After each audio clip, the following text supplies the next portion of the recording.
வணக்கம் மக்களே, எல்லாரும் எப்படி இருக்கீங்க? நல்லா இருக்கீங்களா? நல்லா இருப்பீங்கன்னு நம்புகிறேன். இன்றைக்கி நம்ம என்ன பார்க்க போகிறோம்னா, ரொம்ப நாள் ஆகிடுச்சு நான் விளாக் போட்டுட்டு கண்டினியூவாக விளாகை இப்போ போடுறதில்ல. கிட்டத்தட்ட 2 மாதம் ஆகிடுச்சு. இப்போது இனிமேல் ரெகுலராக போடலாம் அப்படின்னு சொல்லி யோசிச்சு வச்சுருக்கேன். அட்லீஸ்ட்டு வாரத்துக்கு ஒரு தடவையாவது கண்டிப்பாக வீடியோஸ் அப்லோட் பண்ணலான்னு இப்போ நான் யோசிச்சு வச்சுருக்கேன். இனிமேல் கொஞ்சம் ஜாலியாகவும் குக்கிங் விளாக் இன்ட்ரெஸ்டிங்காக இருக்கிற மாதிரி ஒவ்வொரு வீடியோஸாக அப்லோட் பண்ண போகிறேன். அதுக்கு முன்னாடி எங்கள் வீட்டு மாடி தோட்டத்தை நான் உங்களோட ஷேர் பண்ணிடுறேன். ரொம்ப நாள் ஆகிடுச்சு. இப்போ எப்படி இருக்குன்னு பாருங்கள். இப்போ வாங்க வீடியோக்குள்ளே போகலாம்.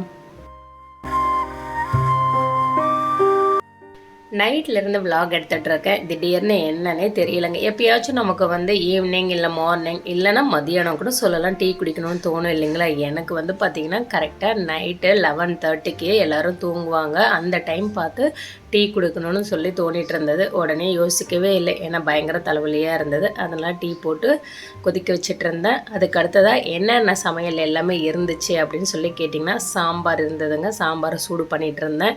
அதுவும் மசாலா டீ தான் போட்டு குடிக்கணும்னு சொல்லி குடித்தேன். நான் மட்டும்தான் பிளான் பண்ணேன், ஆனால் எல்லாருமே கேட்க ஆரம்பிச்சிட்டாங்க.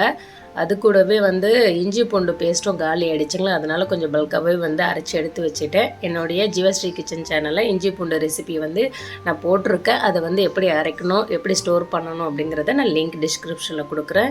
செக் பண்ணி பார்த்துக்கோங்க. இந்த மாதிரி அரைச்சி வச்சிங்கன்னா அப்படியே இருக்கும். 2 மாதம்னாலும் நம்ம யூஸ் பண்ணிக்கலாம். நல்ல சூப்பரான டேஸ்டியான சிக்கன் குழம்புங்க. நீங்கள் எல்லாத்துக்குமே தொட்டுக்கலாம். அது கொஞ்சம் இருந்தது, மீதி லெஃப்ட் ஓவர் தான் இது எல்லாமே. ஏன்னா எல்லாருமே சாப்பிட்டு முடித்த மீதி தான் இருந்தது. இப்போ சுட சுட நல்லா டீயோடு இருந்தது. அதுக்கடுத்தது குழந்தைங்களுக்கும் பாலும் காய்ச்சி எடுத்து வச்சுட்டேன். ஜீவா சயின்ஸ் ப்ராஜெக்ட் செஞ்சுக்கிட்டு இருந்தான். குழந்தை ரொம்ப சூப்பராக அவனுக்குடைய மைண்ட் செட்டுக்கு எப்படி தோணுச்சு அழகாக பண்ணிகிட்டு இருந்தான். டைம் பார்த்திங்கனாலே தெரியும், 11:10 ஆகிட்டுருக்கு. அவ்வளோதான் ஃப்ரெண்ட்ஸ். டீ எல்லாமே குடிச்சு முடிச்சுட்டு கிச்சன் எல்லாமே க்ளீன் பண்ணியாச்சு. இந்த வீடியோ உங்களுக்கு பிடிச்சிருந்தால் லைக் பண்ணுங்கள், ஷேர் பண்ணுங்கள், கமெண்ட் பண்ணுங்கள், மறக்காமல் சப்ஸ்கிரைப் பண்ணுங்கள். Thank you, bye bye.